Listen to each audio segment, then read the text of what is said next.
Russia could be getting ready for war. It's amassed military equipment and combat-ready troops along its border with eastern Ukraine. So is Vladimir Putin about to invade? We saw a similar military build-up in April 2021. There's always been a military base here, but it is massively expanded in the last few weeks. From the satellite imagery, there are more than 500 military vehicles currently based here. From us just driving past, it would appear that there are even more. Tensions lessened after a summit between Joe Biden and Vladimir Putin. But Russia did not seem to pull back its troops as promised. We've seen this playbook before, in 2014, when Russia last invaded Ukraine.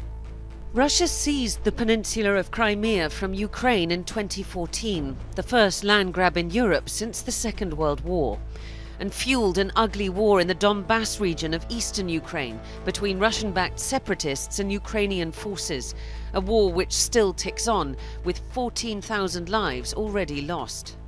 Russia has always claimed that it's not a party to that conflict, and it refuses to engage with Ukraine's President Volodymyr Zelensky to try and resolve the issue.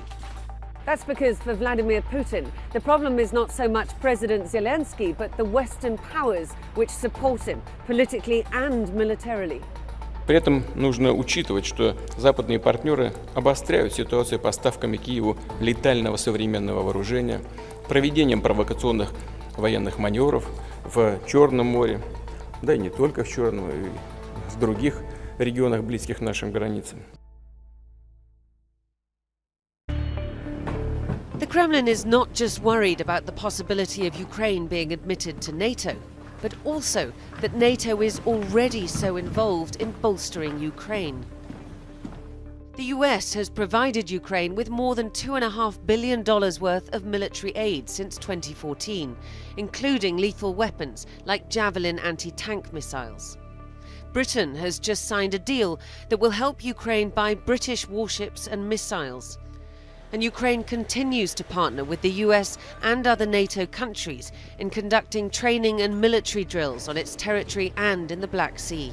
It is only Ukraine and 30 NATO allies that decides when Ukraine is ready to join NATO. Russia has no veto, Russia has no say, and Russia has no right to establish a sphere of influence trying to control their neighbors.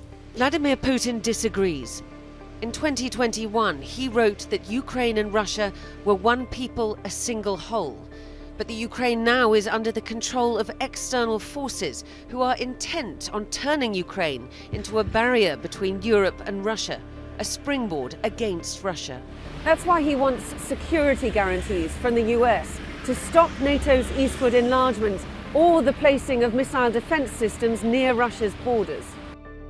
Security guarantees that President Biden is unlikely to give.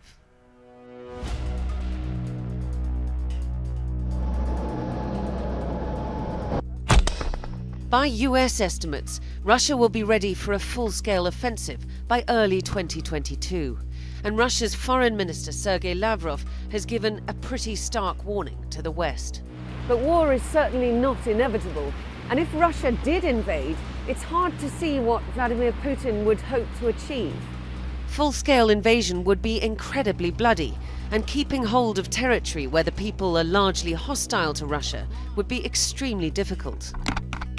Plus, there's Nord Stream 2, a gas pipeline that would bring Russian gas to Germany and other European countries that's complete, but waiting on regulatory approval.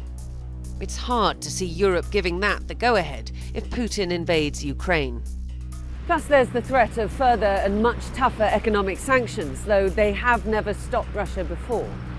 Russia has just launched what it calls regular winter training drills in its southern military district, in the region bordering eastern Ukraine and in Crimea. But military exercises can easily spill into the real thing.